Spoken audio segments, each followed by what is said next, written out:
Hello. Somebody's having a bath. Leaving it rather late in the morning, weren't they?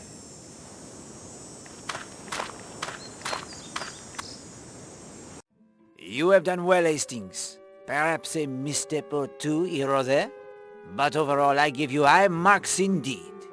Thanks, Poirot. Very decent of you.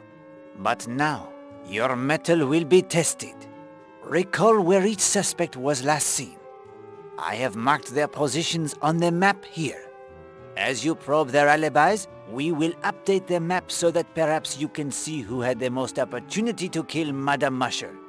And do not neglect the inhabitants of Leathercombe Bay.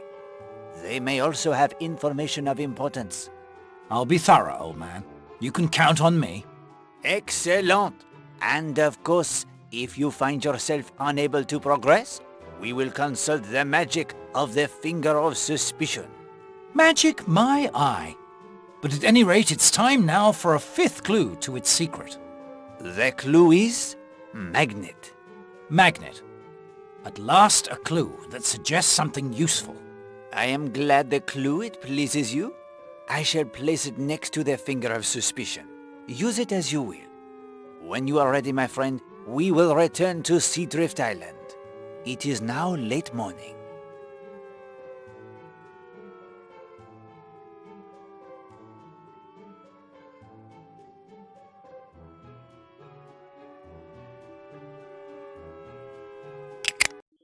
The time it is precisely 11:40 when the rowboat with Patrick Redfern at the oars and Emily Brewster in the bow rounds the headland into Cutter's Cove.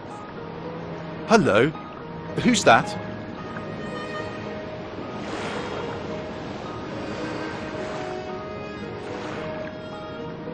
It looks like Mrs. Marshall. So it does. We don't want to land here, do we? Oh, plenty of time.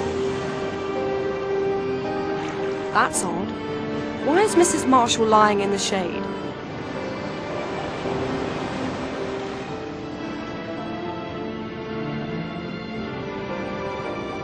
Hello, Elena?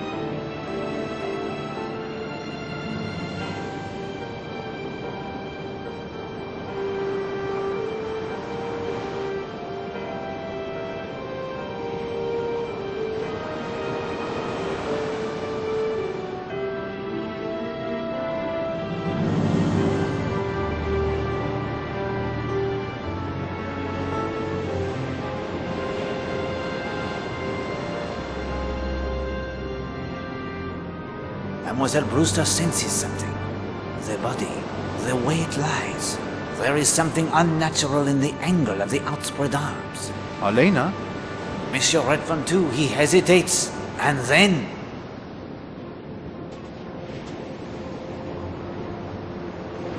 No. Elena! No! Is she... She's dead! Oh, God. She's been strangled! Elena!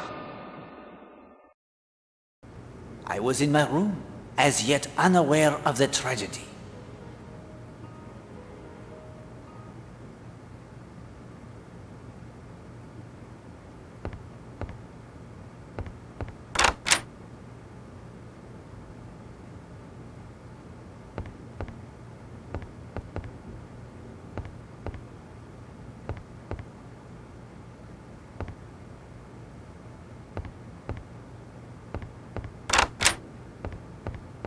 Oh! Monsieur Poirot. I'm sorry. My nerves. Madame, has something happened? Don't you know? The police have been here for an hour at least. The police? In Cutter's Cove. It's Mrs. Marshall. She's been murdered. Please. Please excuse me.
Oh, sir.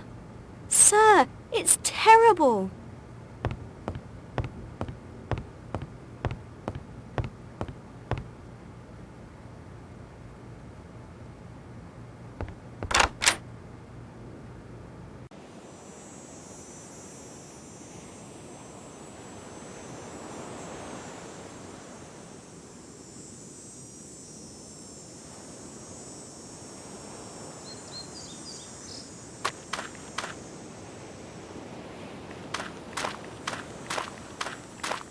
Please, not now, Monsieur Poirot. My wife is too distraught to speak.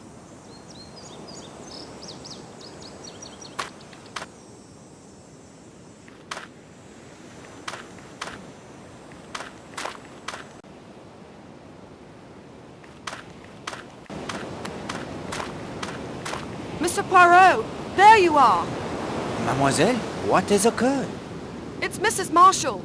Mr. Redfern and I found her in Cutter's Cove. She's been strangled. Mademoiselle, may I ask you a question? Certainly. Can you row me to Cutter's Cove? Mr. Poirot, after your efforts to find Millie's killer, I'll row you any time you like. You need only ask me. Climb in.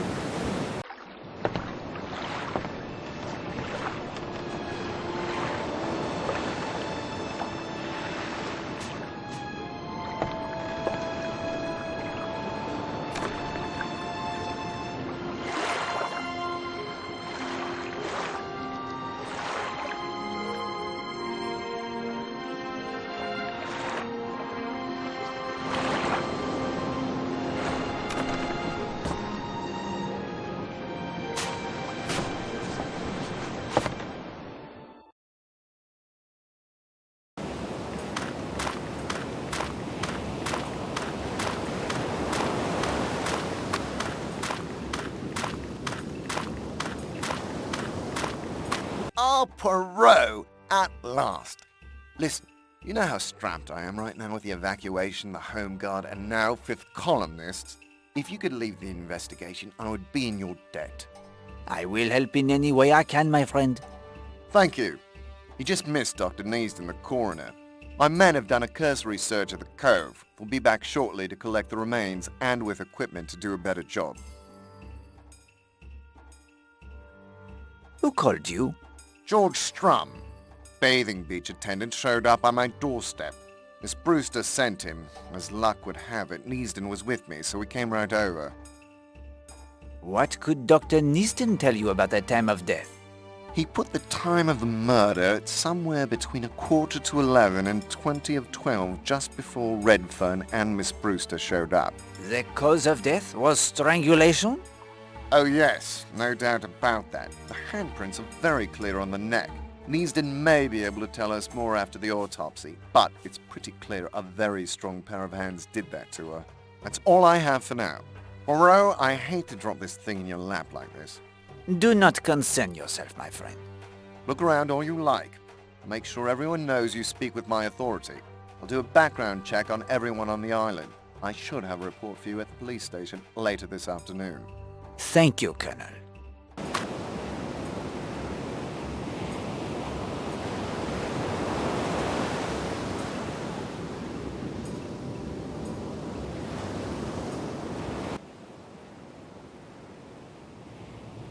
Elena's coffee flask.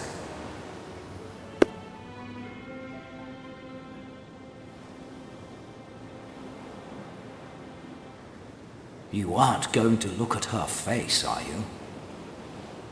The investigator of murder cannot be squeamish, Hastings. Still, if you assure me of the facts, there isn't any real need, is there? As you wish. I state categorically that Mrs. Marshall was strangled to death by a very powerful pair of hands. This is certainly significant.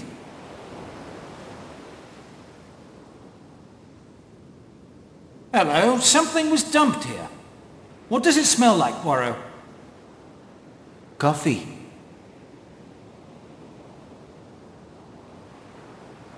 This is certainly significant.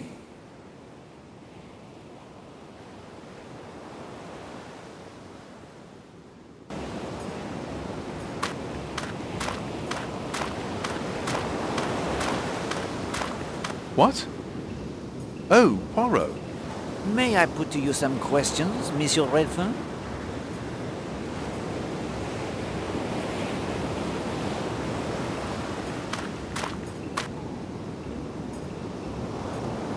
How did you and Mademoiselle Brewster come to be rowing together? I asked Miss Brewster if I could join her. Why did you do that? Monsieur Redfern, there is no longer the luxury of playing the little games. Now is the time for truth. Elena and I were accustomed to swimming together each morning. When I didn't see her on the beach, I went looking for her. She wasn't up at the hotel. I saw Miss Brewster getting the rowboat ready.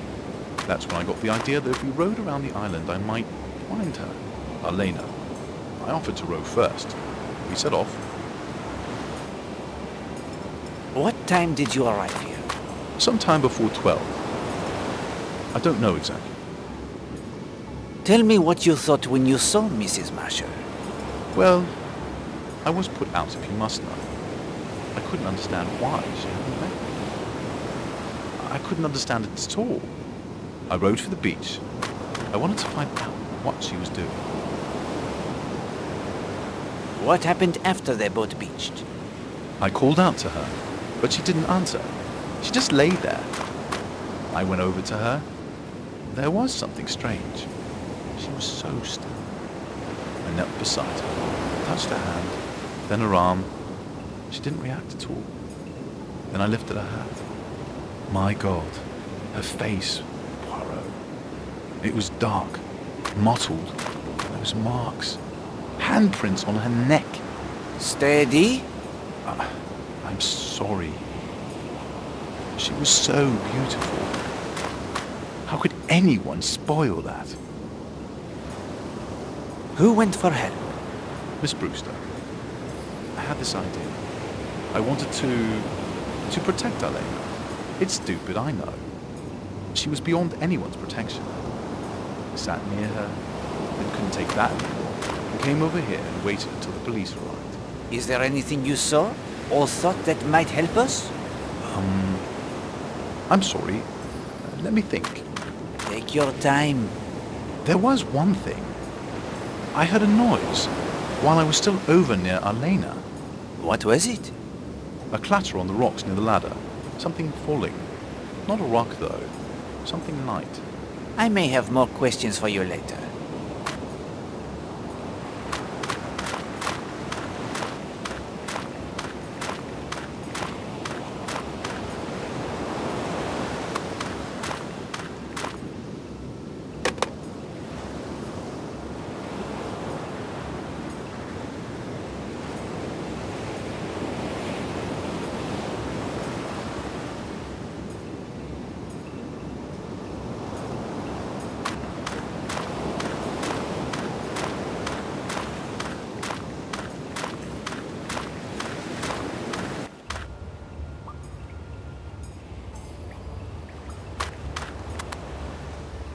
Torn piece of green fabric. The same colour as Elena Marshall's hat.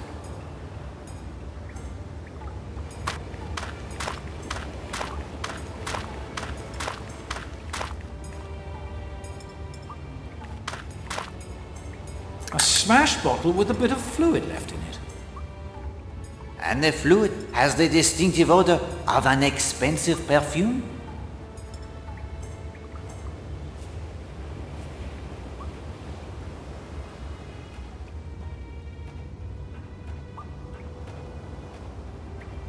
Looks like a dart.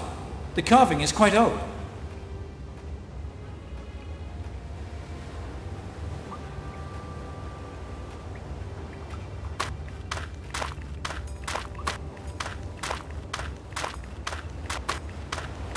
That mud looks like it was placed there deliberately. And there's something shiny underneath.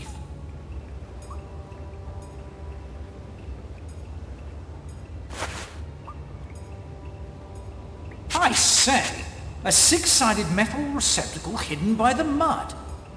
The mud must have been applied fairly recently, and the metal looks shiny, almost new. And that shape, it reminds me of something. It's like the receptacle for a winch handle you find on the masts of some sailboats to winch the sail up and down. I say, a six-sided metal receptacle hidden by the mud. The mud must have been applied fairly recently, and the metal looks shiny, almost new. And that shape, it reminds me of something. It's like the receptacle for a winch handle you find on the masts of some sailboats to winch the sail up and down.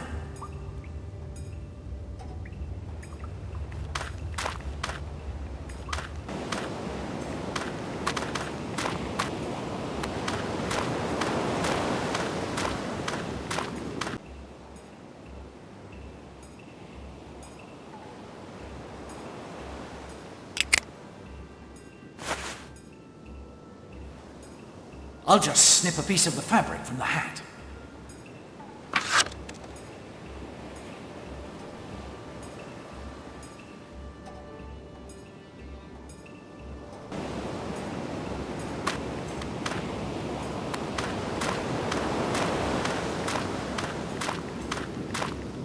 I would like to put to you the questions, if I may. Of course.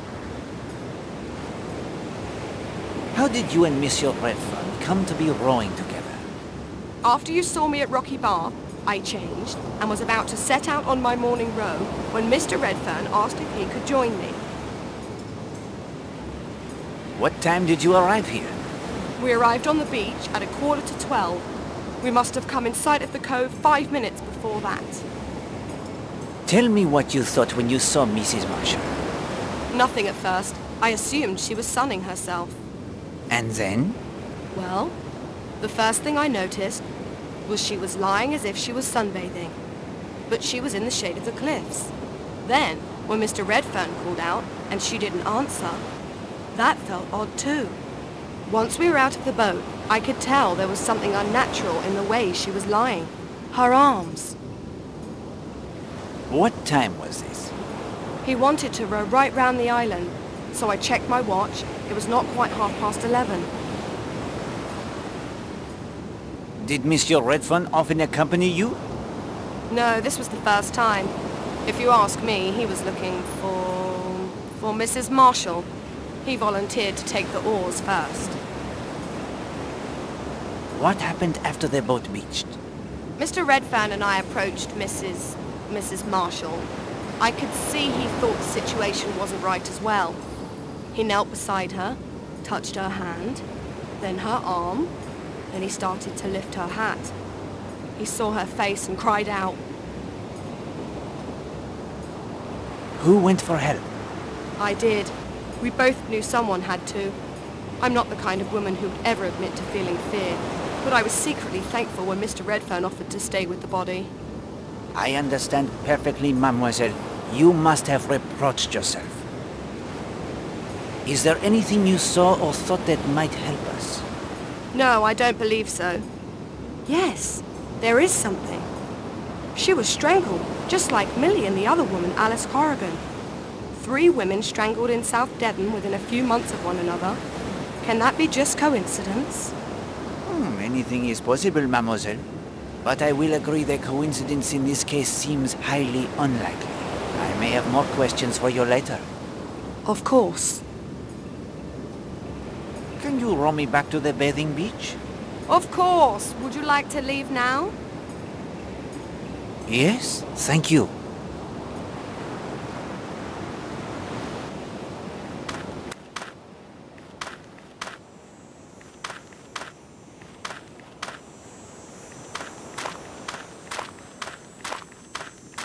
May I have a word with you? Colonel Weston told us to cooperate with you, Mr. Poirot, and of course we will, in any way we can. But this has been a very bad shock to me, and Mr. Gardner is always very, very careful of my health. Isn't that so, Oakley? Yes, darling. Mrs. Gardner is very sensitive. I appreciate you speaking with me. You spent the morning here, overlooking the beach? Yes, we did. And not the slightest idea in our minds of what was happening just around the corner in that little cove. And you were here the entire time? Yes, both of us. From nearly 10:30, 10:25, until Oakley went to play tennis at 12. Isn't that right, Oakley? Well, not exactly. I did run off to fetch your purple wool, if you'll remember. That was around 11 by the hotel clock. It took quite a few minutes to find it, I'm afraid. 15 minutes, possibly 20. No more than 10 minutes, surely. I barely missed you. Methinks she protests too much, Poirot. What is she frightened of? It is a question we must learn the answer to, my friend. Did you see Madame Marshall at all today? We? That is to say, no. I said to Oakley, why, wherever can she have got to this morning? First her husband comes looking for her, and then that good-looking young man, Mr. Redfern. I always wondered, why must he go running after that woman when he has that nice, pretty wife, all of his own, didn't I, Oakley? Yes, darling. She can babble all she likes, but I heard that hesitation, Poirot. Did you notice anything that might have a bearing upon the case? Why, no, I don't think so. Just that she was always around with young Redfern. Anyone can tell you that. Did her husband mind, do you think? Captain Marshall is a very reserved man. That is all the questions I have for the moment. We're devastated. We know nothing that could help. Aren't we, Oakley? Yes, darling.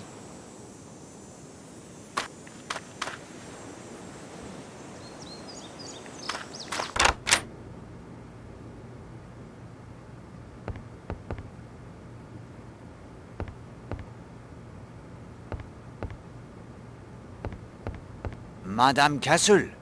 Mr. Poirot, Colonel Weston has informed me that I am to give you my full cooperation. He suggested that I allow you access to whatever you need in the hotel, no matter how private. I hope that does not distress you unduly, madame. Well, my duty to the owners, but I have little choice. Here is the master key. This will unlock any door in the hotel. Merci, madame. Can you account for your movements between 11:15 and 12 this morning? Well, from 10 o'clock till 11:15, I was seeing to it the staff were all performing their duties. Then that the dining room was cleared and made ready for luncheon. That was until noon. It was a very ordinary morning, and until... Quite so. Did you notice any of the guests behaving unusually? Let me think. Mr. Redfern seemed agitated, underfoot, asking if anyone had seen Mrs. Marshall. What time was this? Between 10 and 10:30, I would say. Tell me about the sandwiches and flasks of coffee prepared for the guests this morning.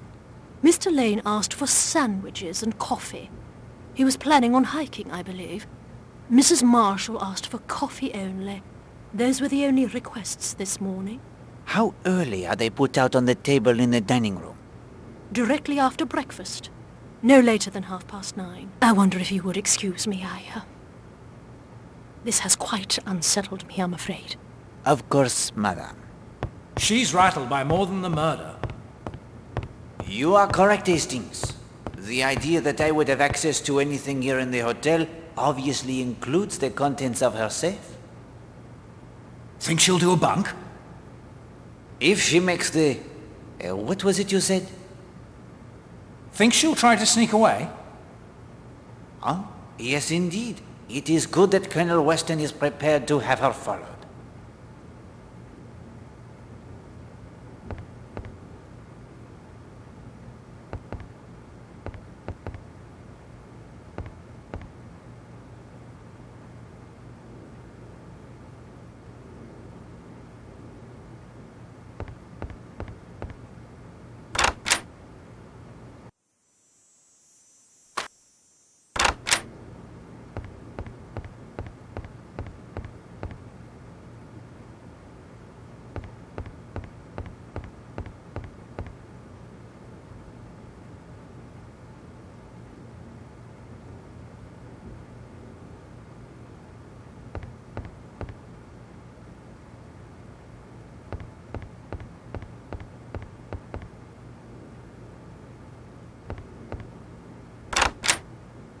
This room belongs to the beautiful Arlena Stewart, Marshal.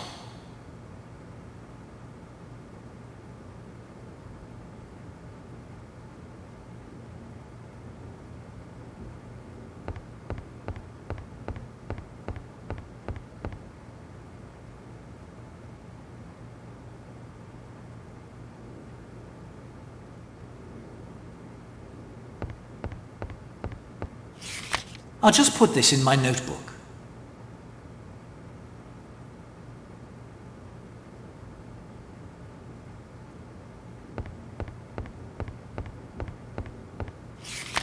This looks important. I will keep it in my notebook.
I say, old man, are we looking for anything in particular in here? We are indeed Hastings. We look for that which is not here. Oh, that's a big help.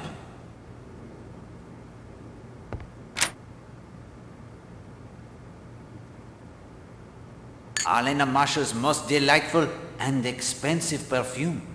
It is the same as that which we found in the cave.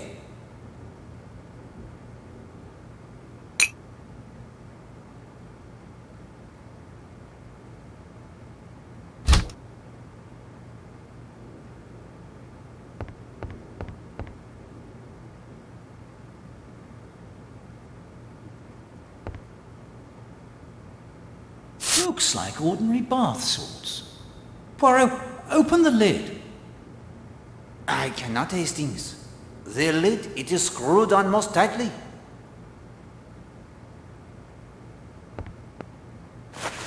There are red hairs caught in the bristles. No mistaking that colour.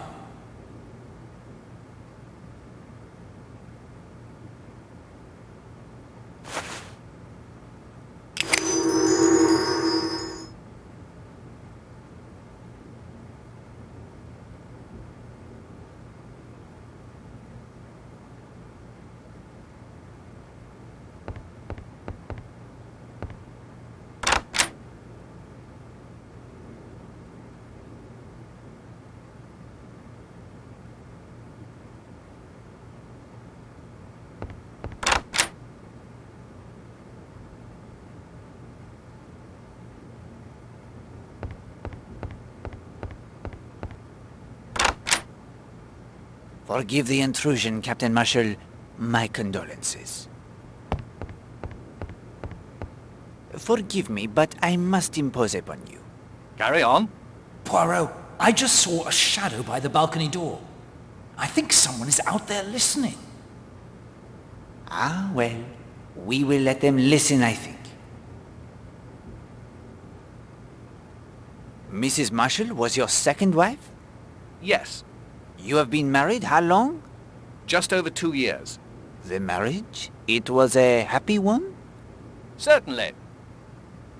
Have you any idea who might have killed your wife? None whatever. Had she any enemies? Possibly. I say. Oh? Don't misunderstand me. Arlena was an actress. She was also a good-looking woman. She aroused a certain amount of jealousy, envy, hatred, malice. From men as well as women? Mostly women. Was Mrs. Marshall previously acquainted with anyone in this hotel? I believe she had met Mr. Redfern before, at some cocktail party. How did you spend your time this morning? I breakfasted downstairs at 10 minutes after 9 o'clock. After that, I went down to the bathing beach where I saw you. I had a quick bathe. Let me see. At about 20 minutes to 11, I returned here to type some letters. I typed until 10 minutes to 12. I then changed into tennis kit as I had a date to play tennis at 12. Who else played the tennis? Mrs. Redfern, Miss Darnley, and Mr. Gardner. I went down at 12 o'clock. Miss Darnley was there. Mr. Gardner and Mrs. Redfern arrived a few minutes later. We played for about an hour. Just as we came into the hotel afterwards, I got the news. When was the last time you saw your wife? 9 o'clock. She was in her room opening her letters. What was her manner? Unusual at all? No, perfectly normal. Did she mention at all what were the contents of the letters? No. You did not, pardon me, object to your wife's friendship with Monsieur Redfern? I wasn't in the habit of criticizing my wife's conduct.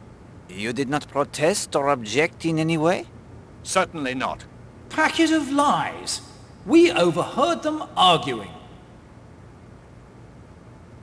You will not deny then that Monsieur Redfern admired your wife? He probably did. Most men did. She was a very beautiful woman. You were persuaded there was nothing personal in the affair? I never thought about it. Utter rot. Did your wife leave a will? You know, I'm not sure. Her solicitors? Barkett and Applegood, Bedford Square. They handled all of her business affairs. Was she well off? Well, yes, her career was very successful, as I've told you. I would expect she was worth in the neighborhood of £50,000. Then you would call your wife a rich woman? I'll say. I suppose she was, really. See here, Poirot. Aren't you getting a good way from the essentials of this business? What I believe or don't believe is surely not relevant to the plain fact of murder. You do not comprehend, Captain Marshall. There is no such thing as the plain fact of murder. Murder springs 9 times out of 10 out of the character and circumstances of the murdered person. Because the victim was the kind of person he or she was, therefore was he or she murdered. Until we can comprehend fully and completely exactly what kind of person Alena Marshall was, we shall not be able to see clearly exactly the kind of person who murdered her. Was there anything else? Not at present, thank you. Feel free to nose around all you like. I need some air.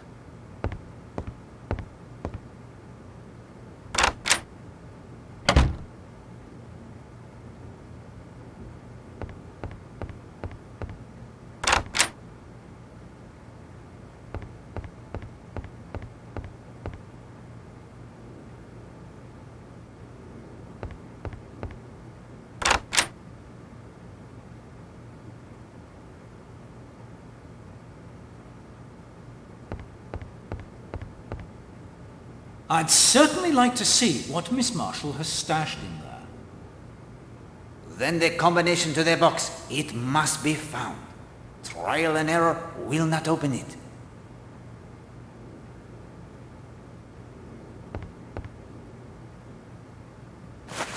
That's a rather nasty-looking stick pin.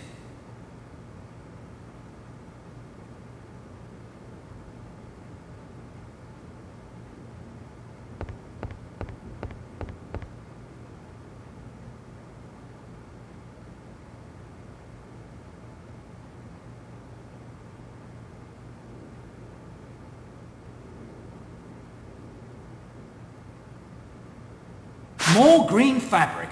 From the ashes, it looks like quite a bit was burned here.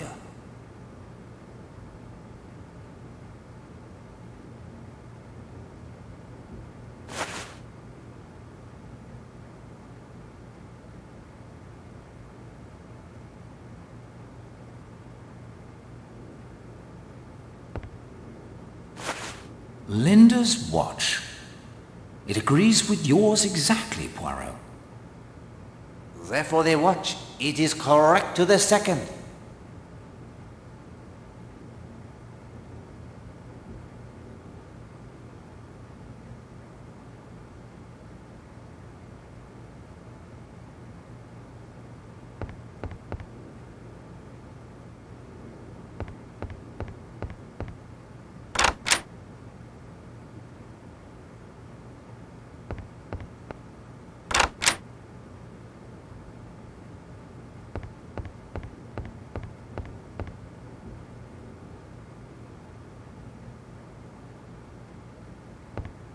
May I put to you some questions, mademoiselle?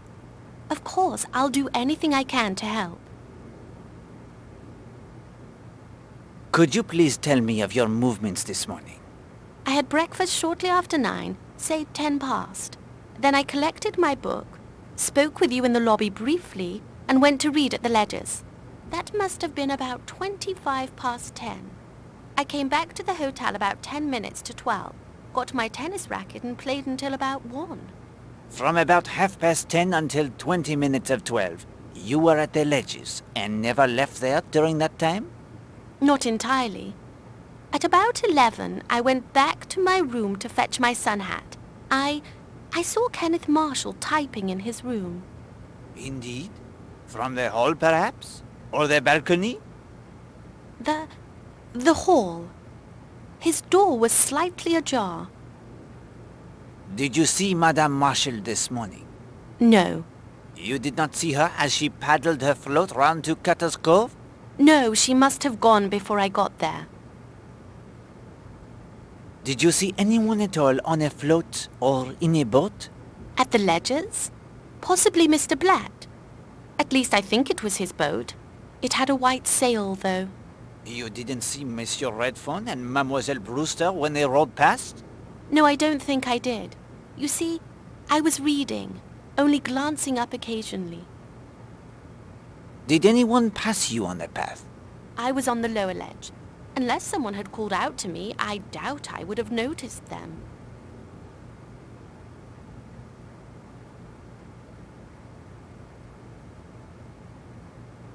You were, I think, acquainted with Captain Marshall? He is an old family friend. We grew up next door to one another, although I had not seen him for a good many years. It must be nearly 12.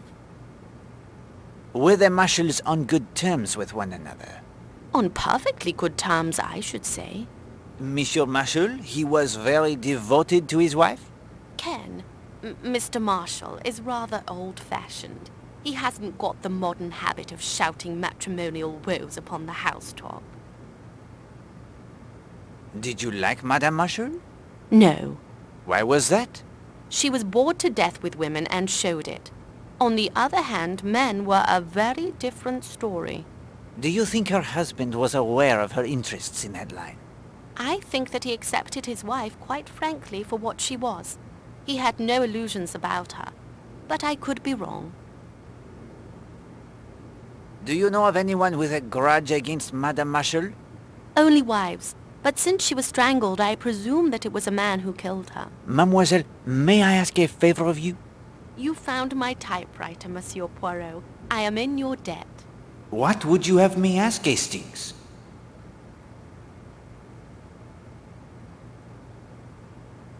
Could you compare some pieces of fabric for me? I would be happy to. Fabric is something I know quite a bit about. Merci. The perfect favor to ask. You are learning to exercise their little grey cells with great skill. It would seem the obvious request. This cut piece is fine silk. From a lady's hat, I would say. The torn bit is rayon, inexpertly dyed. And this burnt piece is from the same rayon as the torn fabric. Many thanks, mademoiselle. I thank you for your cooperation.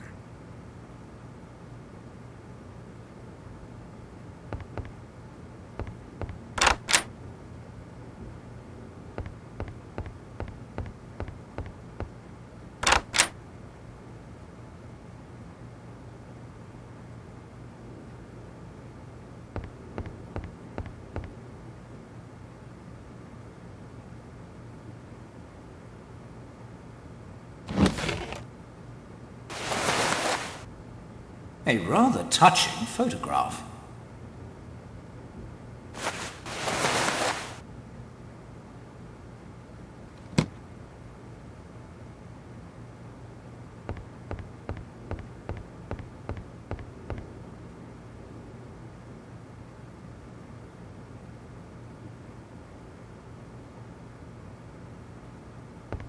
Mrs. Redfern's sketching supplies.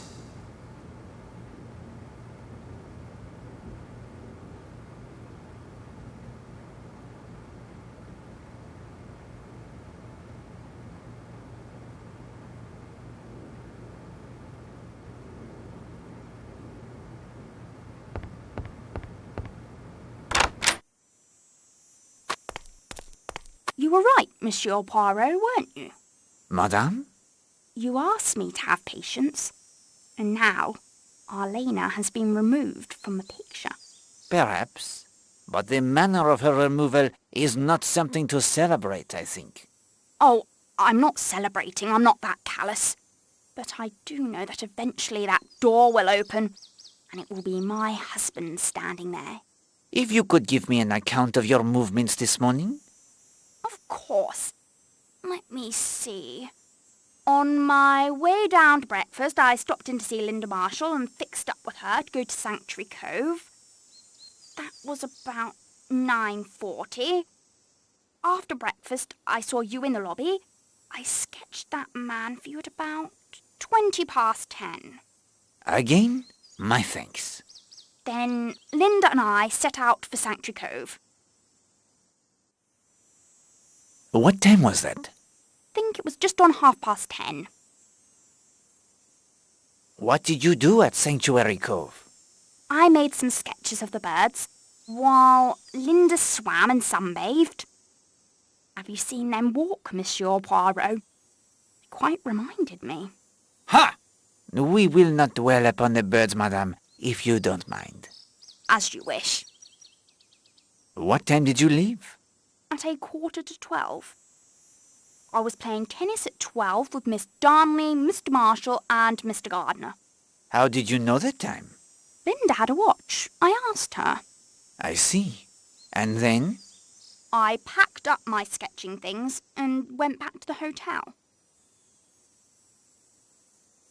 What was Mademoiselle Linda doing when you left the beach? Oh, Linda went into the sea again. Did Linda Marshall actually enter the sea before you left the beach? Yes. Oh, yes, she ran down the beach. I heard her splashing in the waves as I climbed the path. What happened after you went back to the hotel? I changed into my tennis things and went to the tennis court where I met the others. We played 2 sets and were just going in when the news came about Mrs. Marshall. How did you feel when you learned of Madame Marshall? It was a horrible thing to happen. Yes, but you were so very surprised? I think I see what you mean. No, I was not perhaps surprised. Shocked, yes. But she was the kind of woman. She was the kind of woman to whom such a thing might happen. Yes, madame. That is the truest and most significant thing that has been said to Poirot today.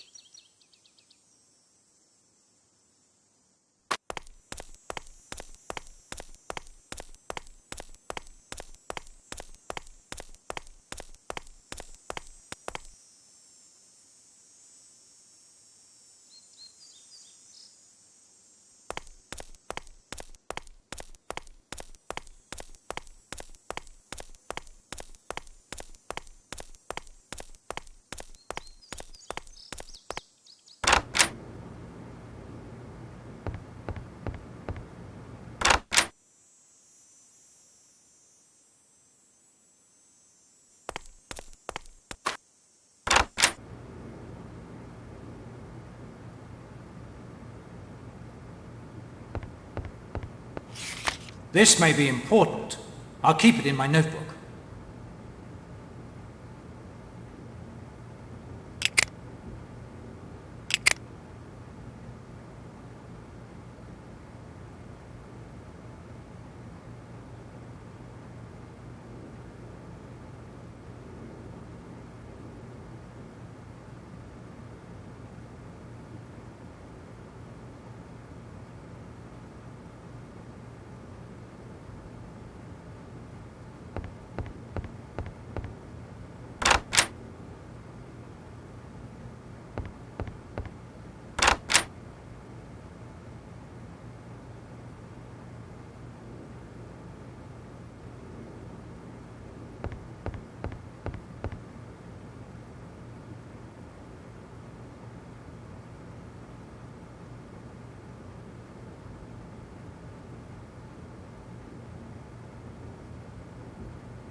This document bears further study. I will keep it in my notebook.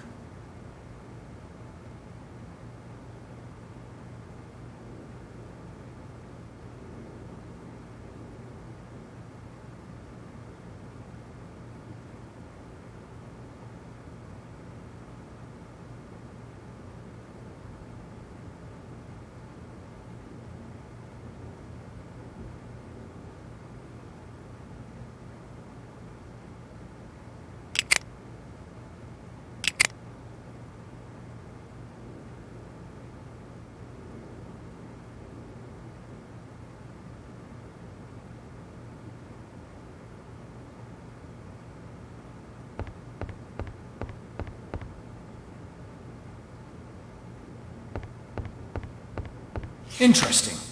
I'll put it in my notebook.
This room belongs to Mr. Blatt.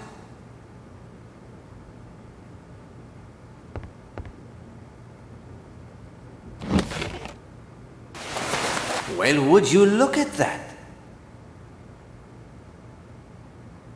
I say, what caused that oily spot? My nose tells me it is some kind of oil. A test would determine it more precisely.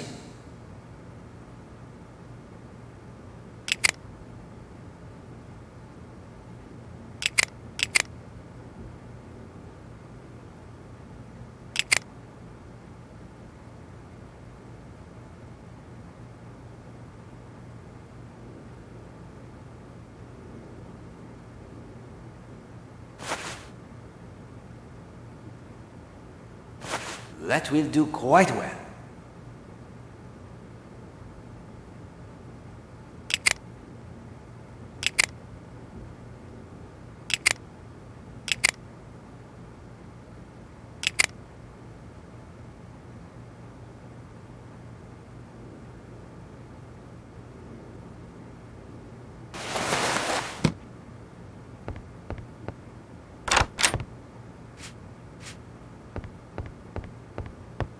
Mademoiselle? Mr. Poirot, you gave me such a start. I'm all nerves. Is all well, mademoiselle? What were you doing in your bath yesterday? It was such a mess. It took forever to clean it up. It is a little hard to explain that... Well, never you mind. I took care of it. It's my job. How are things between you and Monsieur Will Jenks? Mr. Poirot, the Marshall girl told me that there is nothing between her and my will. Everything's patched up. I am so glad. She also told me that you had a hand in clearing up that mystery. If you need a helping hand in this horrible murder case, you just let me know.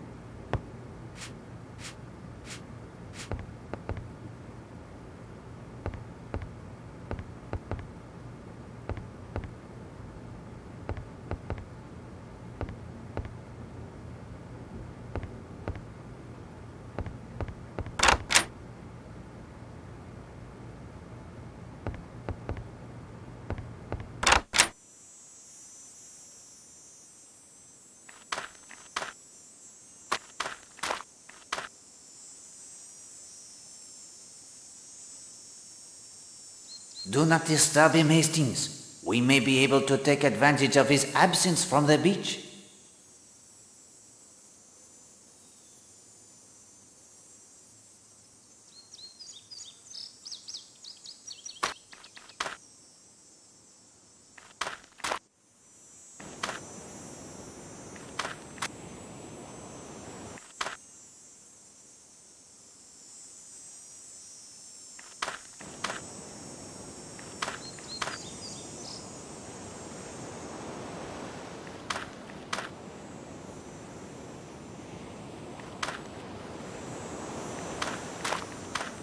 Hello, Monsieur Poirot.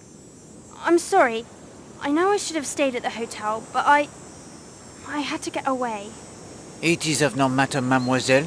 I knew I should find you here. May I ask the questions? Yes. Can you tell me how you spent the morning? After breakfast, I came here to Sanctuary Cove with Christine, Mrs. Redfern. When was that? We started off from my room just before the half hour, 10:25. What did you do when you got here? I swam, then sunbathed, while Christine sketched the gully moors. Then later I went back in for a bathe, and Christine went back to the hotel to get changed for tennis. Did you like your stepmother, mademoiselle? Oh yes, Arlena was kind to me. Did your father and your stepmother ever quarrel? Oh no, Father doesn't quarrel with people. He's not like that at all. Have you any idea who might have wanted to kill your stepmother? Well, I hate to say it, but Mrs. Redfern might want to. Her husband was in love with Arlena after all. Not that I think she would really want to kill her. I mean, she'd just feel that she wished she was dead. Monsieur Poirot, that isn't the same thing at all, is it? No, it is not at all the same. What time was it that Mrs. Redfern left you? 11:45. Are you sure of that time? Oh yes, she asked me. She didn't want to miss her tennis game. I looked at my watch. It was 11:45. It keeps very good time. I know I can't show you now. I left it in my room when I changed after bathing. When did you return to the hotel? Just about 1 o'clock. And then I heard about Arlena. You filled a prescription for your stepmother today? What? Oh, yes. Yes, I did. Just a while ago. Trinol. And where is the Trinol now? I put it in her room. There are evil people in the world. They need to be punished. But Mrs. Redfern isn't evil. I don't want her to get into trouble. She loves her husband, that's all. Don't you think? I think she loves him very much. Oui, mademoiselle. Look here, Poirot. There are quite a few more things we should be asking her. She clearly wasn't telling the truth about her feelings for Arlena, or about her father and Arlena never fighting. Hastings, that is a very troubled child. I think it would be very unwise to press her. Besides, there is still more we need to discover about the events at Miss Potter's school for the young ladies.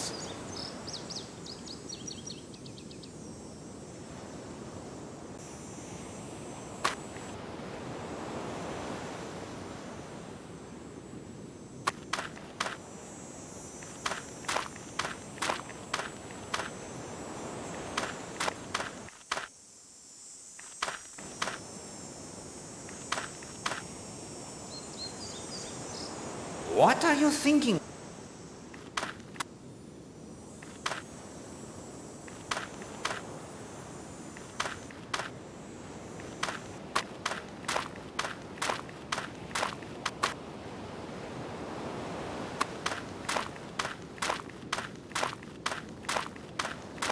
I must speak with you. Sir, Colonel Weston says I should answer any questions you might have. Murder. Isn't it horrible? It is indeed. What can you tell me about the murder? Nothing. Nothing at all. I had to go rake that tennis court again this morning. I was there from 10:30 until several of the guests turned up to play around 12. Can you believe somebody had been digging it up? Oh, that is terrible. I am sorry you were put to so much trouble. Oh, that's all right. It's not as if you did it. This is a washout. He knows nothing. He can still be useful, Hastings. See if you can find out how. Do you know anything of fifth columnists operating along this coast? Fifth columnists? You mean spies? Traitors? No. No? But then he would not be likely to. Try again, Hastings. I saw Tom Cutter's ghost last night. You did? Now folk will believe me. They thought it was just the liquid courage making me see things. Now, is this useful, may I ask? You told me you will be the Navy frogman soon. Yes, sir. I hope this murder doesn't hold things up. You can swim deep as well as fast? I should hope so. Mademoiselle Brewster tells me something was thrown into the rocky bath. Do you think you could swim down and find it? I suppose I could under ordinary circumstances, but this murder has right unmanned me. If I had something that would brace me up, that might do it. Liquid courage, if you catch my meaning. Hastings, Hastings, Hastings? Have you learned nothing from Poirot? At least now we know the service George can perform for us. We lack only the means to enlist his aid. Merci, Monsieur George. I will speak with you again. You know where to find me, sir.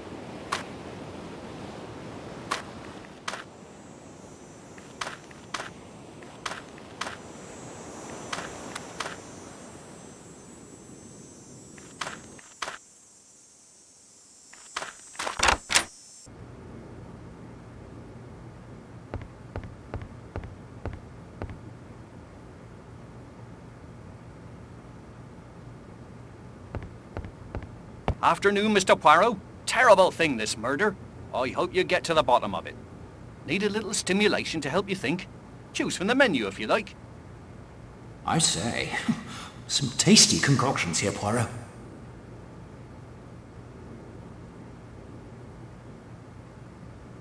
Sorry, sir. All out of dark rum and grenadine, I'm afraid. Blame George. It's his favourite drink. Allow me the contribution. Cough syrup? I can't serve cough syrup to my customers. I say, some tasty concoctions here, Poirot.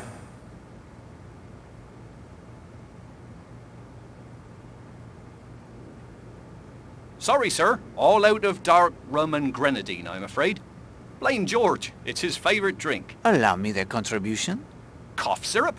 I can't serve cough syrup to my customers.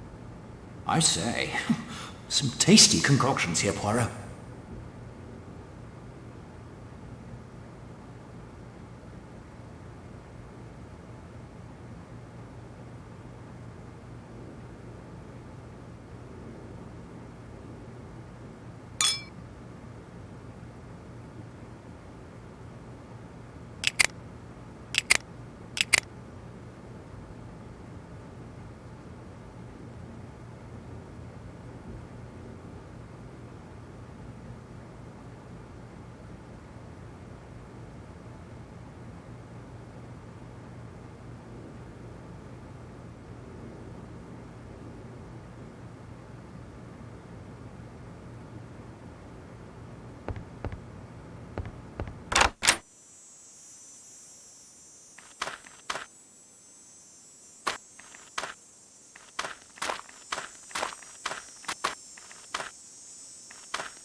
Afternoon, Mr. Poirot.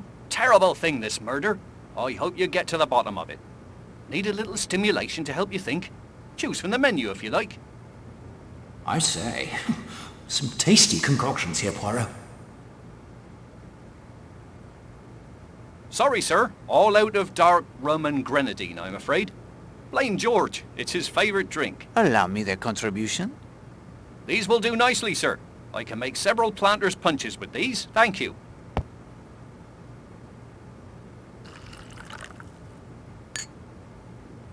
There you go.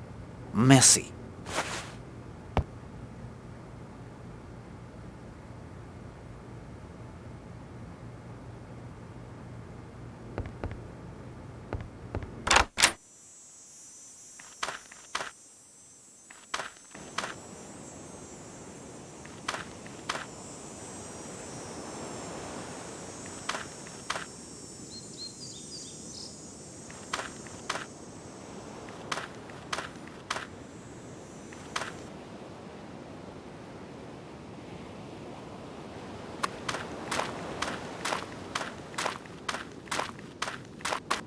A planter's punch. This will do nicely. Thank you, sir. That certainly restored my nerves wonderfully. Now then, you had a bit of diving you wanted me to do.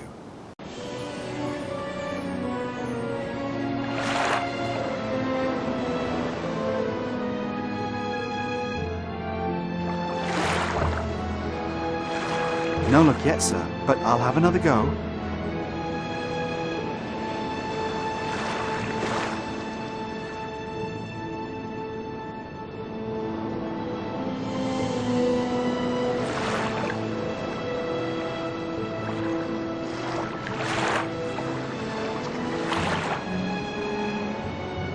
This it, sir.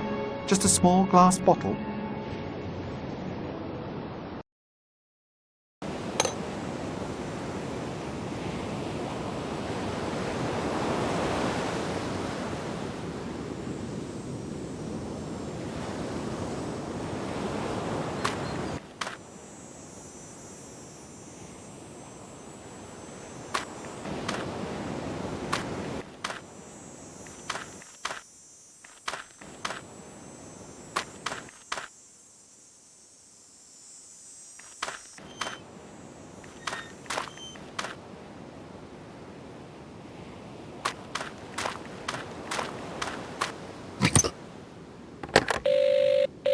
Hello? Need the sea tractor, do you? Yes, please. On me way. I have a theory about the murder. What if it wasn't murder at all? Suicide. I know what you're thinking. I know it's difficult to commit suicide by self-strangulation. But what if Miss Stewart was choking on something like a chunk of apple or something?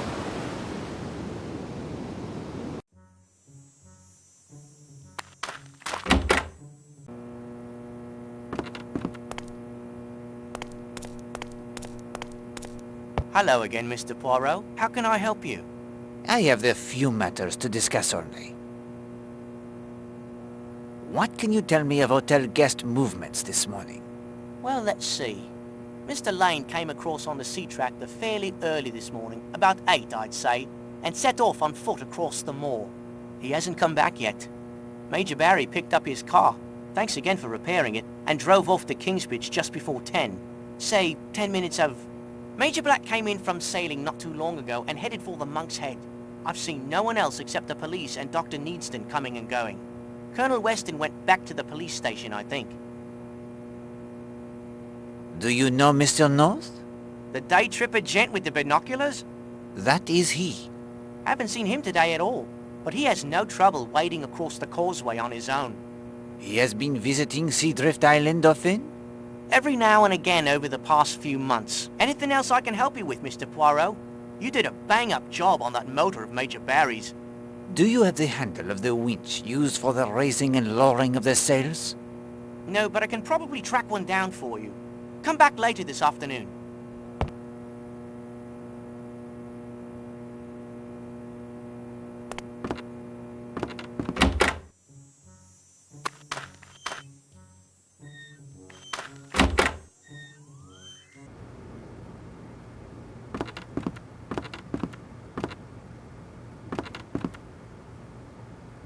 What can I do for you, Mr. Poirot? You have heard of the terrible tragedy? The murder of that wonderful actress, Mrs. Marshall? Oh, yes. I have been asked to investigate. Well, I'm sure you'll clear it up as fast as you found my missing post. Merci, madame. Did you see any of the hotel guests this morning? Yes. Major Barry came in around 9:30. He wanted to use the phone. Then he declared it wasn't private enough for his needs and said he'd drive into Kingsbridge instead. What do you suppose was so private he couldn't call from here? It's not as if I'm one to gossip. Of course not. Did you see anyone else? Yes. That young stepdaughter of Mrs. Marshall's came in to refill a prescription for her. What was the prescription? A sedative. Trianol. When was Mademoiselle Marshall here? Why, it was only a little while ago. Right before I heard the news of the murder. Hold on. Elena was well dead by that time. Indeed. She had no more need of the sedatives. Thank you, Madame Hughes. That is all my questions.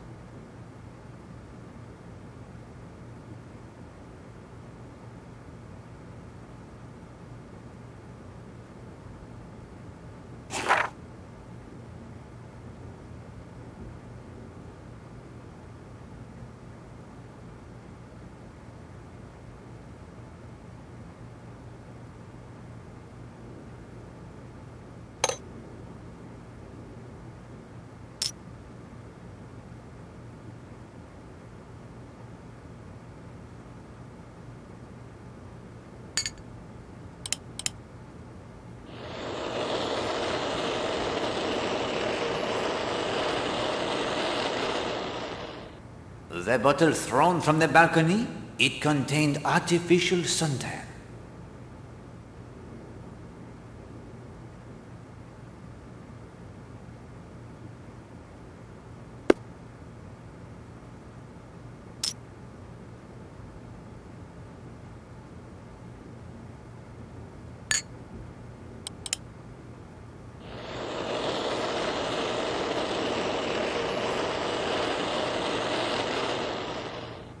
The substance in Elena's coffee?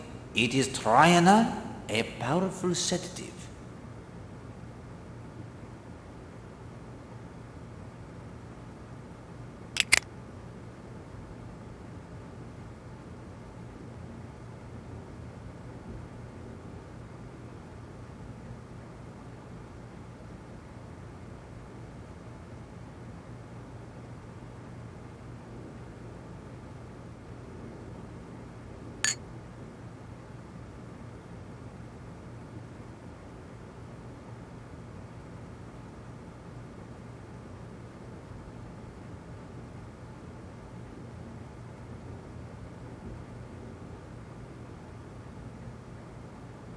That is not going to help.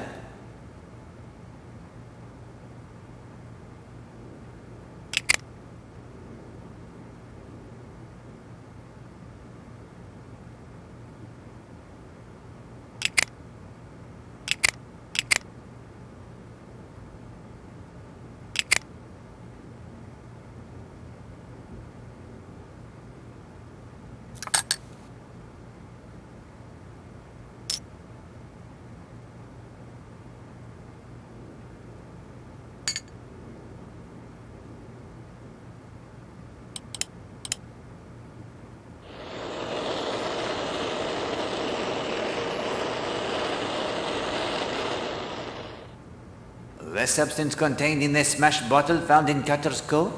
It is perfume?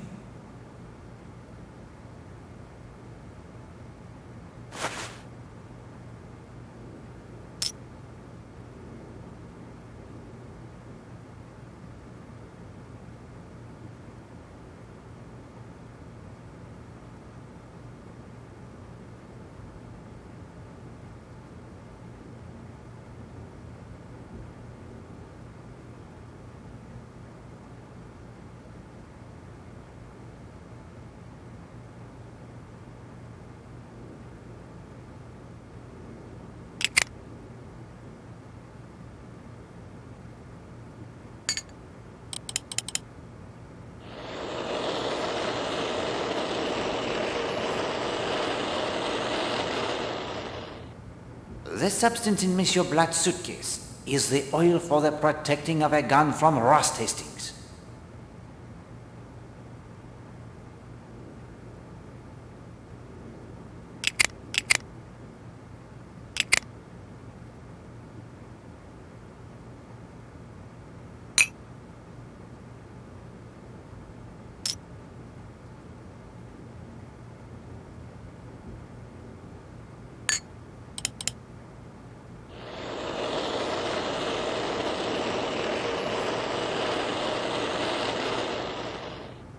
The liquid in the unmarked bottle from Madame Marshall's bath is the color that made her hair such a striking shade.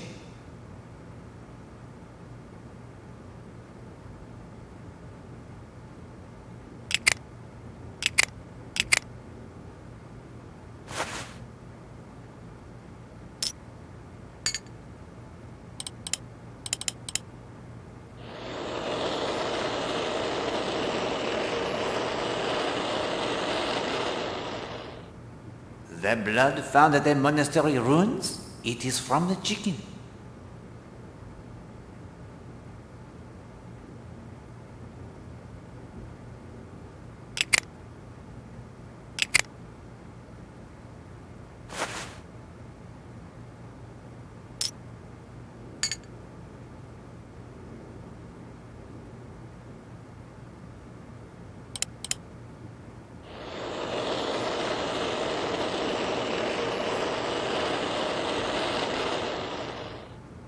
The substance on the stick pin, it is candle wax.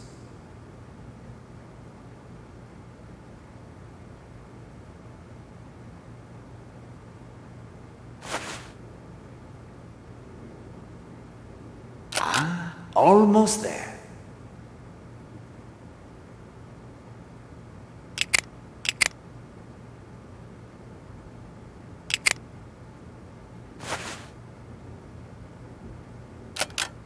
Hastings, this is important. Would you not agree?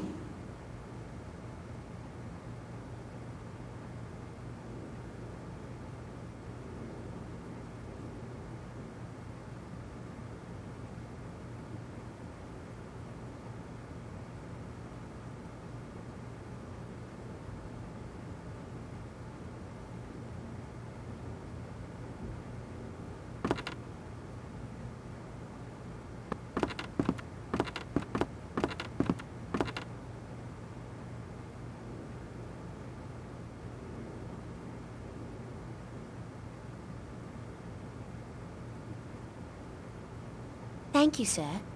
I'll send it off at once. Thank you, sir. I'll send it off directly.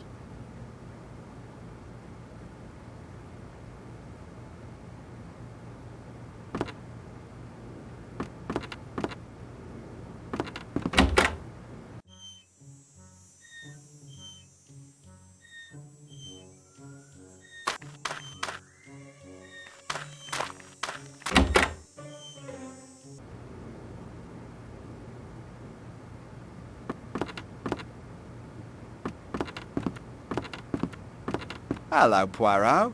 Seems like the old place isn't so dull anymore. No, it is not. Proceed with care, Hastings. We have need of Monsieur Blatt's assistance. Righto.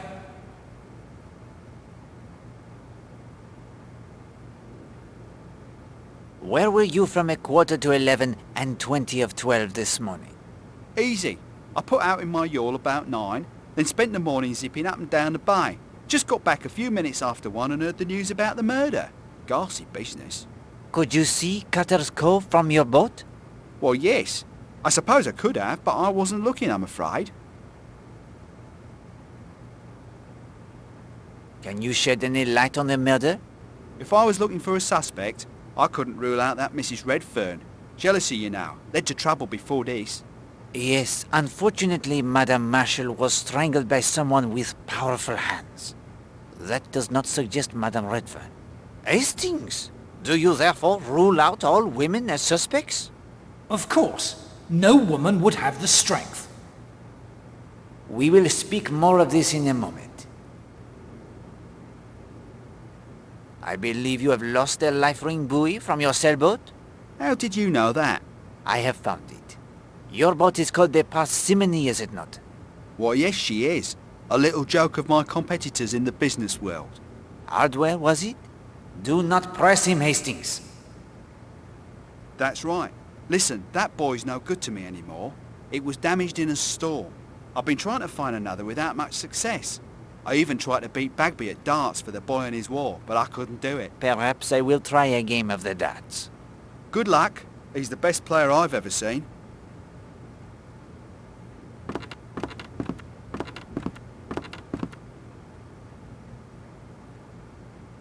A regulation dartboard. Fancy a game, sir? Care to make a gentleman's wager?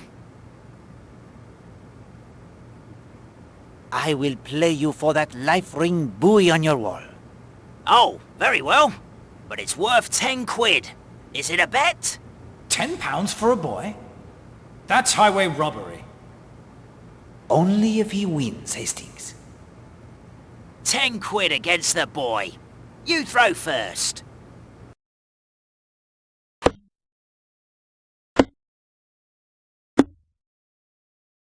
I didn't think you had it in you. Well done.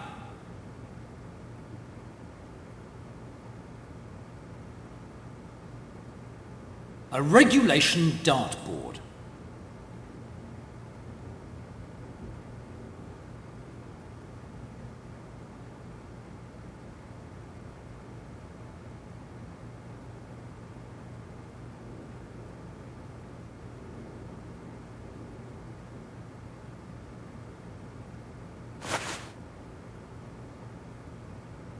That is not going to help. That is not such a good idea.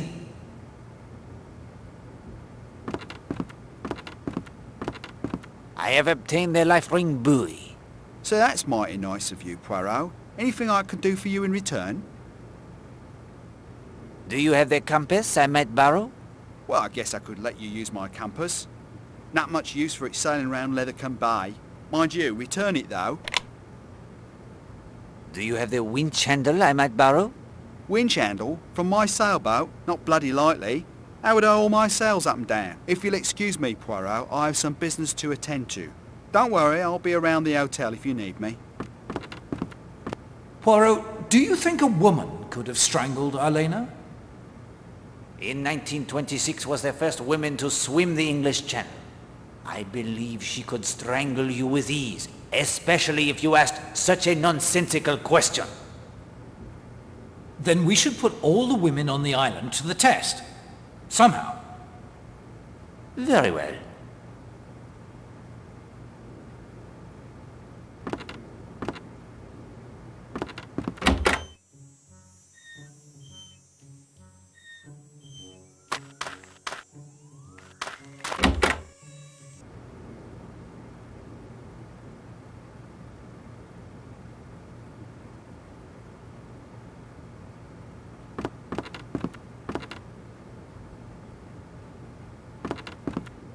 Poirot, any indications yet in Elena Marshall's murder? Indications, yes, but there is still work to be done, Colonel. Of course. How can I help? Has the body been moved from Cutter's Cove? Yes. Dr. Neasden is performing the autopsy right now in Kingsbridge. Did your men uncover anything new from the murder scene? No, nothing, I'm afraid. Have you an answer from Scotland Yard on the sketch? Yes, goes by the name of John North. Here's the report. I will copy the important points into my notebook. Nasty bit of goods there. Hate to hear he's in my district. Have you the report on the Alice Corrigan case? Here you are. As I said, it wasn't my district. Chief Constable in charge did all he could. Eventually he turned it over to Scotland Yard. They have a couple of men on it, I believe. Merci beaucoup. I will make the notes of my own. The husband's alibi looks unbreakable, and there are no other real suspects. Do you have the background checks on the suspects? Not yet, I'm afraid. Mrs. Castle is very nervous. She may attempt the escape. We're ready to follow if she does. I have here the letter, written to Alena, signed only J.N. Do you think you could have Scotland Yard ask among her acquaintances in London if they can identify this man? J.N.? It's not much to go on. Do you have anything else? This photograph of the red funds was taken by a Jimmy Nash, as you can see from the reverse side. Yes.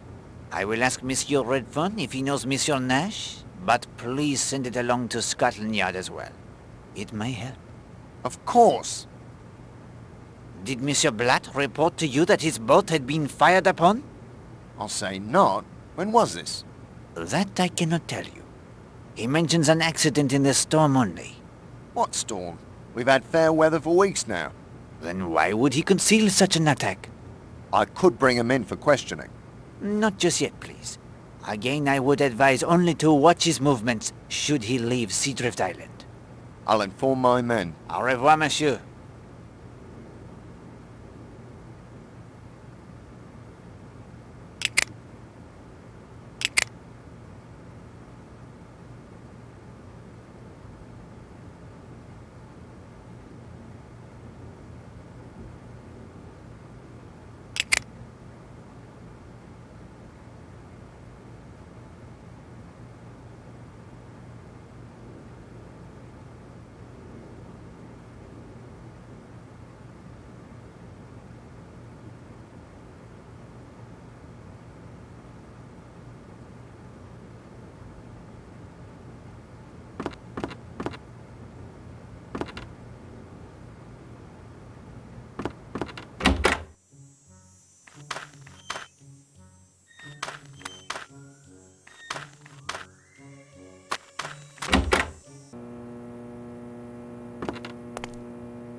Like a ride to the island? Yes, please. Let's be off then.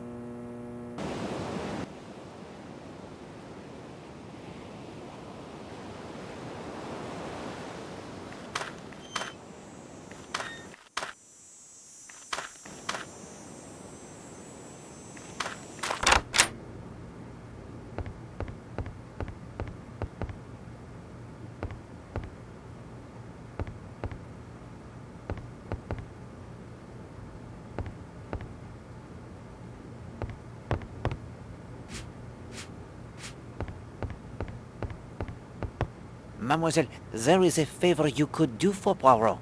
Would you be willing to help with an experiment? What kind of experiment? Or would you be so kind as to open the jar for me, please? Ah, I see you mean to prove your theory that no woman would have the strength to strangle Madame Marshall. Can't do it, sir. It's on there ever so tight.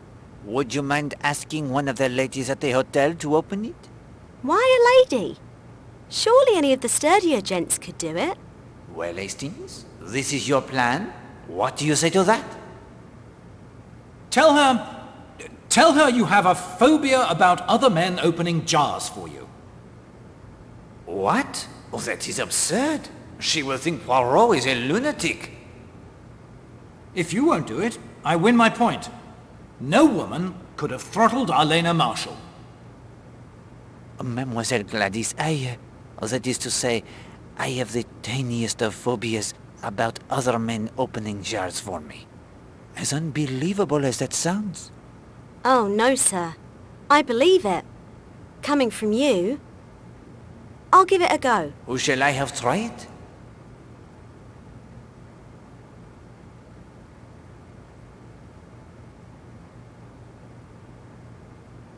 Mademoiselle Brewster.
There you are, sir.